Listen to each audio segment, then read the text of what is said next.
Talk about the temperature check sales approach. If you're doing this effectively, it should transform your close rate, but also impact your marketing. So we're going to talk about what it is, how to implement it, and some common flaws you might be making, when trying to implement it, and then finally how to connect it to your marketing automation. All right, so please stick with us. We're going to walk through this piece by piece. Before we go any farther, my name is Chris Carr. This is Digital Marketing Masterclass Live. This is a podcast and a video series that we try to do as often as possible, usually every Tuesday, Wednesday, and Thursday around 2 o'clock. So please subscribe, click on the notification bell. We want to bring videos like this to you as often as possible. So let's get back to the temperature check. All right, so what is the temperature check? All right, so first off, let me kind of walk you through this scenario. What I commonly do when we sell our products and services is that we usually have a first-time appointment and then a second-time appointment, and sometimes what we call a TTA, which is a third-time appointment. The first-time appointment, usually not all the stakeholders in the room, and we're doing heavy discovery and showing a little bit about our unique process and how we, our unique process and sort of what we do in the marketplace and how we're different from our competitors. But it's that STA, it's that second-time appointment that's very, very important to us. On this next call, usually the critical stakeholders are either on the call, whether it's Zoom or whether it's in person. In this scenario, I'm going to pretend like they're on Zoom. What I do is that I walk through our entire unique process. But when I get to the end, after I've answered some common questions, what I do is I say, hey, I'd like to get a temperature check on where you're at. And so on a scale of 1 to 10, how likely are you to want to use Fairtech as your provider? All right. Now, 9 times out of 10, the answer is almost always a 7. And what I do is I say, okay, that's great. Now, what would you need to hear? Or what would I need to prove to get you from a 7 to a 10? Okay. Now, that might feel like a trap question, but it's not. I want to know that information because I want to be as transparent as possible. Okay.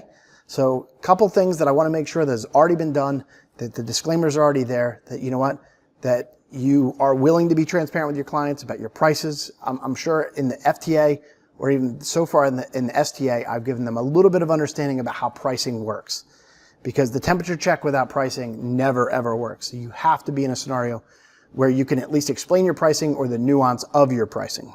And then finally, you got to make sure that they have the critical stakeholders in the room. The temperature check, when you're not speaking with the decision maker, is worthless. So let's assume that we have all those three things done. When I ask for that temperature check and they say, oh, I'm a 7 out of 10, and I ask them one more time, I say, what can I do to prove this to you? Essentially what I've done is they've given me a kind of like a level of intent. And what I've also figured out is these are the critical objections they might have. And then what I'm going to try to do, before the next call, is I'm going to try to answer those objections. Now, you know what? That's table stakes. That's what a good salesperson will do. I want to talk to you about what a great salesperson will do. You see, a great salesperson is going to be in connection with their marketing team. And every question that they hear on the front lines gets reported to them, to their content marketing team, in the background, so that we as marketers can create something we call quasi. Quasi essentially means questions with answers and simple information. So now the sales guy is armed with a short answer and a long form answer. Other things that we're trying to do, it's another format is called simple questions with complex answers. Now, complex answers are hard to do in person, but they can be strategized in a content marketing approach to answer these questions more effectively. But the larger reason, or the bigger reason why you would do this, or the more important reason why you would do this, is because every question that you've been asked soon becomes a library or a catalog of frequently asked questions that you can share with future potential sales clients. And so usually what happens here is that when they ask the question, you're able to answer it, and then you're able to find the exact blog that your content team wrote, and you give them a long formatted answer. So now what is the marketing team doing? All right. The salesperson usually poses the question and then they write some of their answers. But what I would recommend they do is they also check in with marketing to make sure that marketing either knows it's a new question or it's something that they've answered before. What you don't want to do as a salesperson is you don't want to answer the question with a different content approach or a content style or whatever it is that's different from your marketing. So what I mean by that is that marketers often get scared that salespeople go rogue. And what I mean by that is that they answer questions in their own way that's very different than the branded, formulated way that marketing has spent a lot of time and energy developing. So when you have these questions, it goes back to your marketing team, and your marketing team says, hey, you know what? We've either answered this in the past, and this is how you can support your quick answer, or it's a new content area for us. And what I'm going to try to do is I'm going to try to answer this in a way that suffices to the client, but also provides more content from us as a content marketing team. Now, the approach that I commonly use for this is something we call PPPO. So the first thing is it's going to be pain, all right? I need to empathize with the pain. Almost every question or objection you get usually comes down to pain. And so I want to make sure that the first P for pain is I need to make sure that I understand the question completely and that I'm not just skimming over it. The next thing I want to be able to do is I want to talk about promise. So the pain I talked about in part 1 is the promise of what you do as a solutions provider to basically solve that pain. Now, proof can come in a variety of different formats. If you can do it in case studies or testimonials, that's really, really good.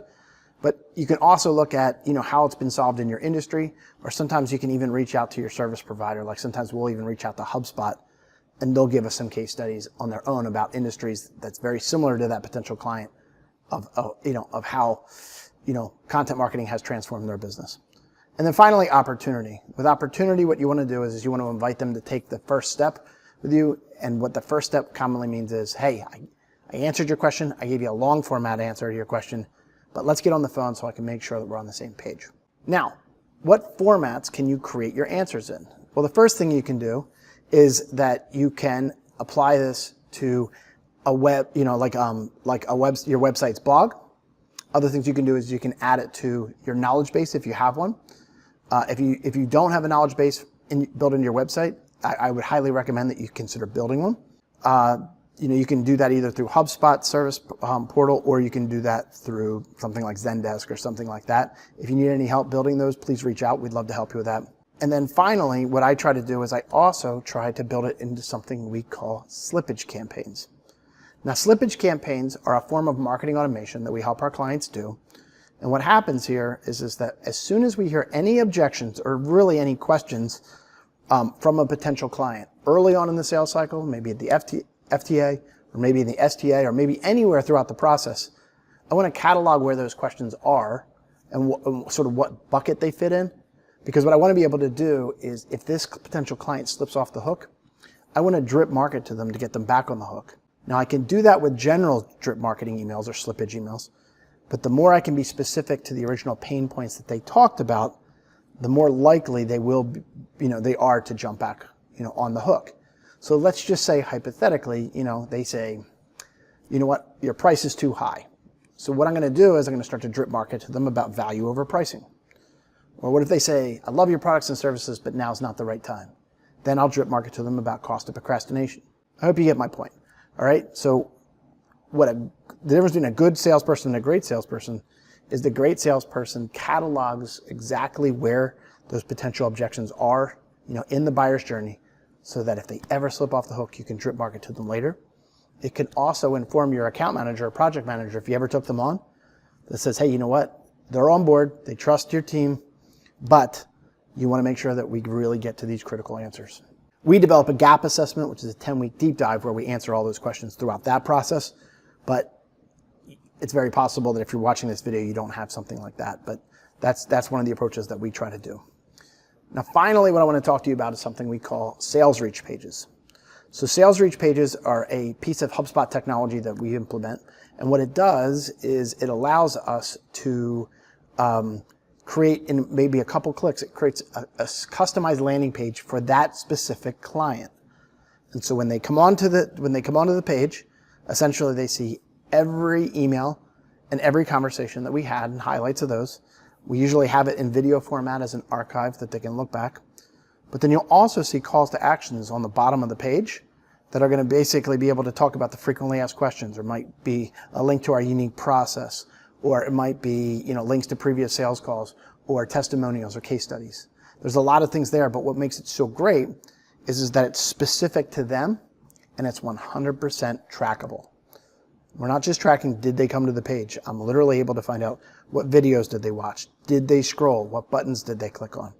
So you know the exact engagement level of each potential client.